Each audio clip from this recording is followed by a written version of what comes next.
आज पटना में होने जा रही है कांग्रेस वर्किंग कमेटी की बैठक। खड़गे, राहुल गांधी, सोनिया गांधी समेत कांग्रेस के शीर्ष नेता रहेंगे शामिल। 1940 के बाद पहली बार पटना में हो रही सीडब्ल्यूसी की बैठक। सभी कांग्रेस शासित राज्यों के मुख्यमंत्रियों के भी बैठक में शामिल होने की संभावना।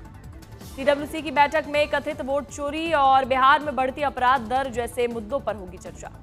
सीडब्ल्यूसी की बैठक में शामिल होने पहुंचे खड़गे। पटना एयरपोर्ट पर जोरदार स्वागत हंगामे में बदला। अनियंत्रित भीड़ ने खड़गे को घेरा। बाहर निकलने में काफी हुई मुश्किलें। पुलिस और सीआईएसएफ भी भीड़ को नियंत्रित करने में नजर आई। पटना में सीडब्ल्यूसी की बैठक पर राजनीति भी हो रही है। एनडीए नेताओं ने इसे महागठबंधन में ज्यादा सीटों के लिए सौदेबाजी की दबाव की राजनीति बताया।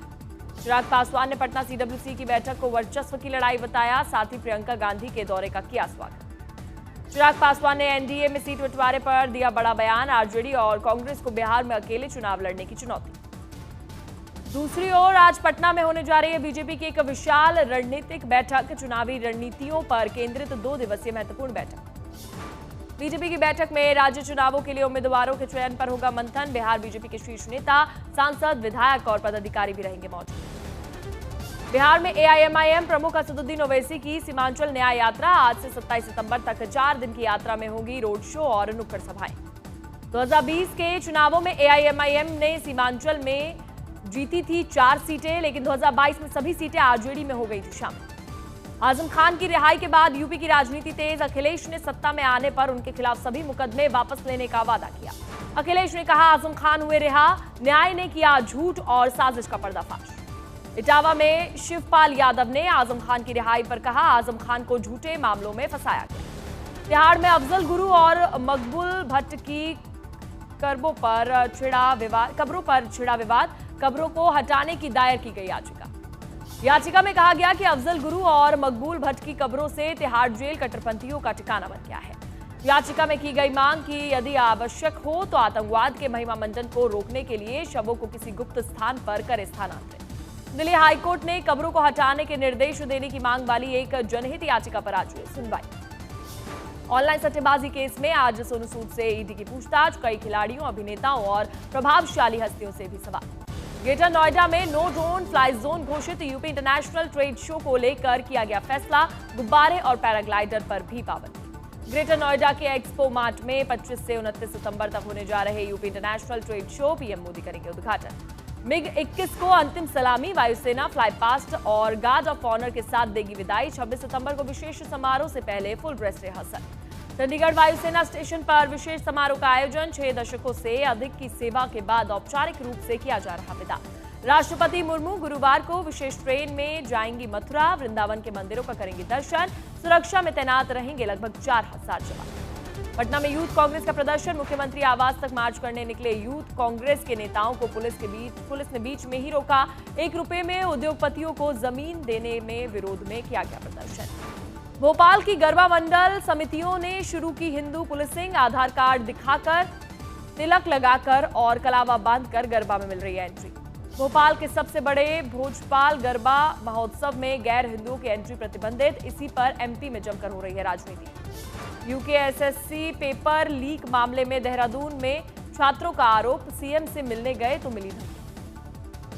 वहीं परेड ग्राउंड में धरना दे रहे उत्तराखंड स्वाभिमान मोर्चे के अध्यक्ष बॉबी पवार, उनके साथियों का कहना कि सरकार ने रची फर्जी छात्रों की साजिश। आज नवरात्र का तीसरे दिन देश भर के मंदिरों में उमड़ा आस्था का सैलाब। आज के दिन मां चंद्रघंटा की होती है आराधना।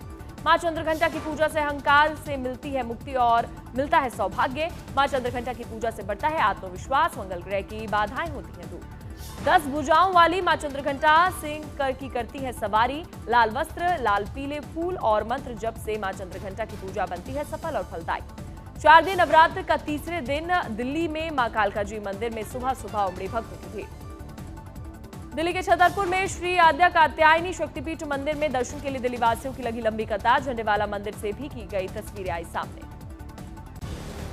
केंद्रीय गृह मंत्री अमित शाह ने अपने गांव मानसन में माता जी की आरती की। हर साल नवरात्र में अपने गांव जाते हैं शाह। राजकोट में नवरात्र पर प्राचीन गरबा उत्सव का भव्य आयोजन। मंच पर कलाकारों ने दी शानदार प्रस्तुति। अकोला के 300 साल पुराने अंबिका माता मंदिर में शारदीय नवरात्र पर श्रद्धालुओं की उमड़ी भीड़। भक्तों ने मां के दर्शन कर मांगी मनोकामना। दार्जिलिंग में केदारनाथ मंदिर की तर्ज पर बनाया गया दुर्गा पंडाल, भक्तों को बांटा गया देवी माता का प्रसाद। गाजियाबाद में शुरू हुआ रामलीला का मंचन, लव कुश संवाद का हुआ वर्णन। पर्वतीय भाद्र समाज सेवा समिति 36 सालों से लगातार कर रहा है रामलीला का आयोजन। कोलकाता में सोमवार को हुई भारी बारिश ने मचाई तबाही, अब तक 9 लोगों की मौत। सड़कों और कई इलाकों में जल भराव के कारण दुर्गा पूजा के उत्साह को किया गया कम। कोलकाता का आईटी हब रोड पानी में डूबा, लोगों की लगातार बढ़ रही परेशानियां। सॉल्ट लेक एरिया भी भारी बारिश से पानी भरा। कोलकाता एयरपोर्ट पर पानी भरने और खराब मौसम की वजह से 30 फ्लाइट्स रद्द कर दी गई हैं। वहीं भारी बारिश का असर मेट्रो सेवा पर भी पड़ा, यातायात व्यवस्था भी चरमराई। बीजेपी ने उत्तर 24 परगना में जल भराव होने के खिलाफ विरोध प्रदर्शन किया, पानी में कागज की नाव का इस्तेमाल पर जताया विरोध। महाराष्ट्र में दोबारा टूटा भारी बारिश का कहर, सोमवार को हुई मूसलाधार बारिश की वजह से अब तक 7 लोगों की गई जान। लखनऊ में आज तक के आयोजन विकसित उत्तर प्रदेश समिट में यूपी के डिप्टी सीएम ब्रजेश पाठक ने विपक्ष पर हमला बोलते हुए कई मुद्दों पर अपनी राय रखी, कानून व्यवस्था पर पिछली सरकार पर बात। समाजवादी पार्टी नेता आजम खान की रिहाई पर बोलते हुए यूपी के डिप्टी सीएम ब्रजेश पाठक ने कहा, हम कानून के तहत काम करेंगे, हमारे लिए कोई अपना पराया गरीब अमीर नहीं। यूपी के कृषि मंत्री सूर्य प्रताप शाही ने दावा किया है कि 2014 के मुकाबले किसानों की खुशहाली में दोगुना का अंतर आया, कई फसलों की एमएसपी भी दोगुनी होने की बात कही। आज तक की ओर से लखनऊ में आयोजित विकसित उत्तर प्रदेश समिट में यूपी के 3 पूर्व पुलिस महानिदेशक हुए शामिल। सुरक्षा के योगी मॉडल की तारीफ की और पुलिस की औसत आयु, तीनों ने यूपी पुलिस में महिलाओं की भूमिका को भी सराहा। उत्तर भारत का सिलिकॉन सिटी सेशन में कई नामी कंपनी और के सीईओ और चेयरमैन शामिल हुए। शहर के इंफ्रास्ट्रक्चर और युवाओं के भविष्य से लेकर एआई पर भी की चर्चा।